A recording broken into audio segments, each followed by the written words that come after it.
उस बच्चे का कोई अता पता नहीं। और शाम का समय हो गया, सूर्यास्त होने जा रहा। भरत जी जा रहे, ऋषि कुमार जैसे ऋषि कुमार का चिंतन करते करते अंधेरा हो गया। भरत जी जाकर एक गड्ढे में गिरे। भरत जी जैसे गड्ढे में गिरे तो भरत जी हिरण का चिंतन करते करते भरत जी का शरीर शांत हो गया। सुखदेव जी राजा परीक्षित से कह रहे, राजा दूसरे जन्म में भरत जी को हिरण की योनि प्राप्त हुई जैसे कहा। तो आज राजा परीक्षित ने कहा, प्रभु आपने ये जो मुझे कथा सुनाई है, इस कथा को सुनने के बाद मुझे बड़ा कष्ट हो रहा है। जैसे कहा प्रभु भरत जी को हिरण योनि की प्राप्ति हुई, हमारे को 7 दिन है, हमारा कल्याण कैसे होगा, हमारी अधोगति हो जाएगी। तो सुखदेव जी ने कहा, राजन धैर्य धारण करो, आगे हम आपको ऐसी कथा सुनाएंगे जिसमें मेहनत कम है और लाभ ज्यादा है। कहा भरत जी को हिरण योनि में कुछ समय लगा। उस हिरण योनि में भरत जी ने जन्म में अपना शरीर डुबाकर शरीर शांत कर दिया। और तीसरे जन्म में एक ब्राह्मण परिवार में इनका जन्म। इनके 2 माता थी, एक से 9 भाई थे और एक से भरत जी एक कन्या थी। भरत जी को भगवान की ऐसी कृपा है जो हमारे आपके ऊपर नहीं। भरत जी को ये याद है कि मैं पहले राजा था, फिर मैं संत बना, हिरण के चक्कर में मैं हिरण योनि में आया, उसके बाद मैंने शरीर शांत हुआ, अब मैं ब्राह्मण के परिवार में मेरा जन्म। भरत जी ने विचार किया, मेरी 2 योनि खराब हो गई, तीसरे में मुझे अब संसार के चक्कर में नहीं पड़ना। भगवान की माया बड़ी विचित्र है और हम क्या बड़े बड़े ज्ञानी ध्यानी भगवान की माया में फंस जाते हैं। भरत जी ने तीसरे जन्म में विचार किया, पागलों का रोग बनेगा और जो पागल होते हैं वही गण को पाते हैं, परमात्मा को पा पाते हैं। परीक्षित पागल ही भगवान को पा पाते हैं। न भगवान राग से मिलता है, न वैराग से मिलता है। कहा राजन राग का मतलब हम अच्छी कथा सुनाए, अच्छा गायन करे तो भगवान हमें मिलेगा, नहीं मिलेगा। कहा राजन ना तो वैराग्य से भगवान मिलता, बड़ी बड़ी जटाएं रखा ली और परिवार को छोड़कर बाबा बन गए, घर में पत्नी को बहुएं परेशान कर रही, तो भगवान नहीं मिलेगा जटा रखा था। तो कहा प्रभु कैसे मिलेगा? तो आज सुखदेव जी ने राजा परीक्षित से कहा, न भगवान राग से मिलता है, न भगवान वैराग से मिलता है, भगवान तो अनुराग से मिलता है। मिले न रघुपत बिने। और किसे भगवान मिला? अति आनंद उमग अनुराग।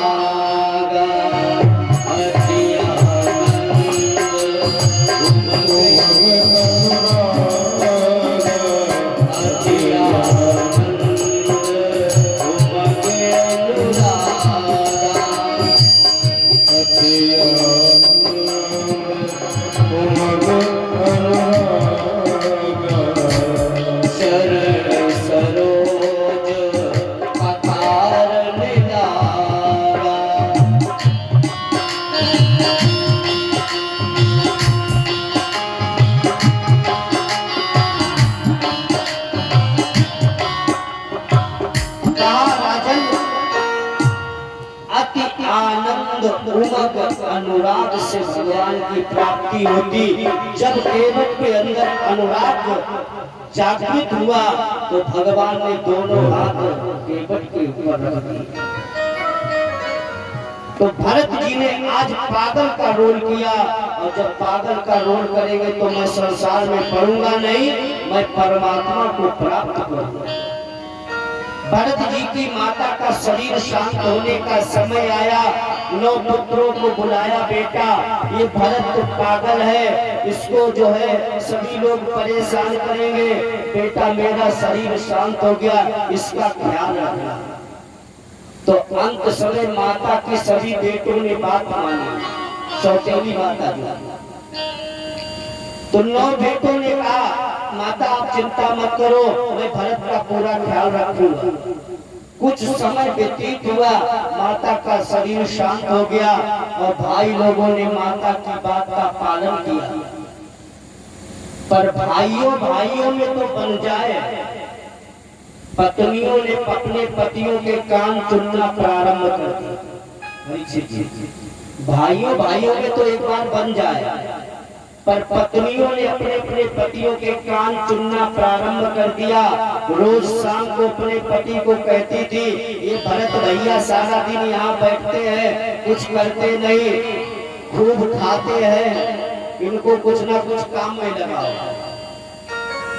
अच्छा, भरत जी में एक विशेषता थी, भरत जी को जो भी भोजन परोसो, भरत जी कभी मना नहीं करते, खाते रहते, कभी मना ही नहीं करते।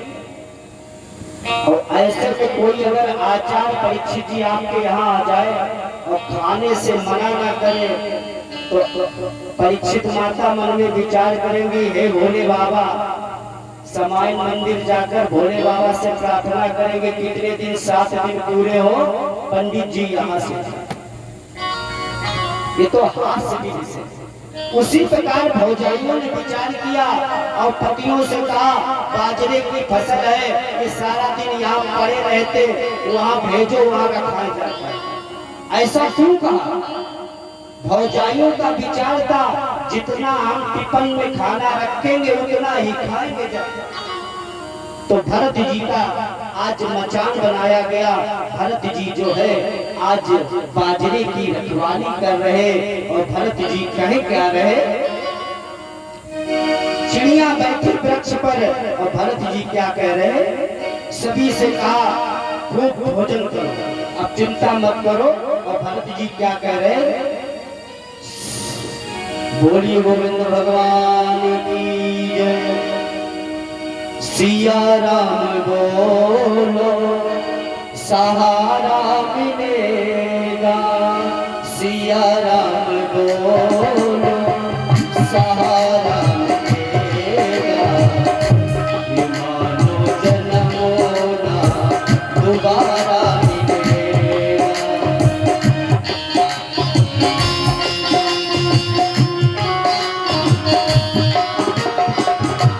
सिया राम बोलो सहारा मिलेगा, सिया राम बोलो सहारा मिलेगा, ये मानो जन्म ना दोबारा मिलेगा,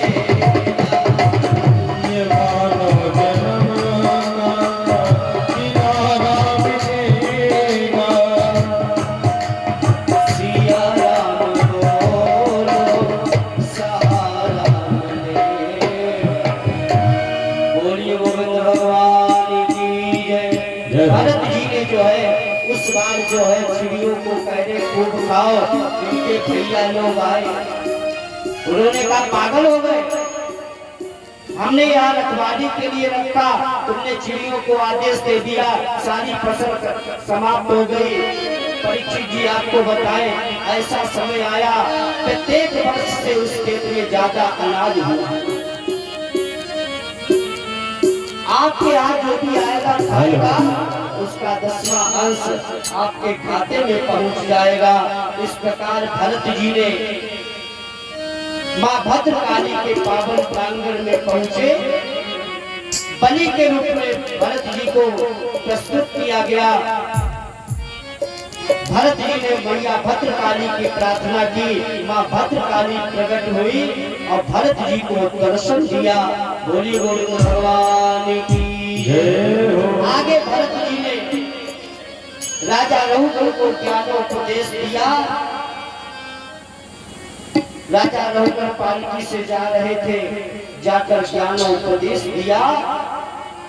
इस प्रकार भरत जी का पावन प्रसंग श्री सुखदेव भगवान ने राजा परीक्षित को सुनाया। आइए दो बार भगवान का कीर्तन हो जाए और